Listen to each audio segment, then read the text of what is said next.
মাননীয় স্পিকার, আপনাকে অসংখ্য ধন্যবাদ। মাননীয় স্পিকার, আমরা লোডশেডিংই বলি আর মেরামত শেডিংই বলি, গ্রামাঞ্চলে 10 থেকে 12 ঘন্টা বিদ্যুৎ থাকে না, এটাই হলো বাস্তবতা। আমার মাননীয় মন্ত্রীর কাছে আমার বিনীত প্রশ্ন, মাননীয় মন্ত্রী এই মহান সংসদে দাঁড়িয়ে আমাকে কথা দিয়েছিলেন যে 1 মের মধ্যে আশুগঞ্জ ফার্টিলাইজারে গ্যাসের সংযোগ দেয়া হবে।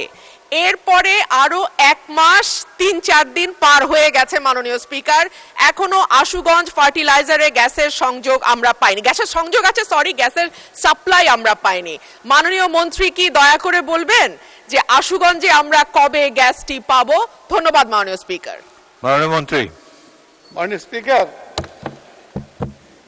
মাননীয় সংসদ সদস্য রুমিন ফারহানা প্রথমে যে কথাটা বললো যে 10 থেকে 12 ঘন্টা বিদ্যুৎ থাকে না, এটার সাথে আমি একমত না।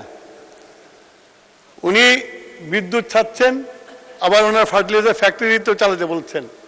গ্যাসের তো আমার সংকট আছে, সেই জন্য আমাদের বিদ্যুৎ প্ল্যান্টগুলো চালিয়ে রাখতে হচ্ছে এবং সেই জন্য তার ওখানে সংযোগ দিতে পারছি না আমরা। এর বেশি আমরা যখন গ্যাসের অবস্থা উন্নতি হবে তখন আমরা এটা করতে দিতে পারবো।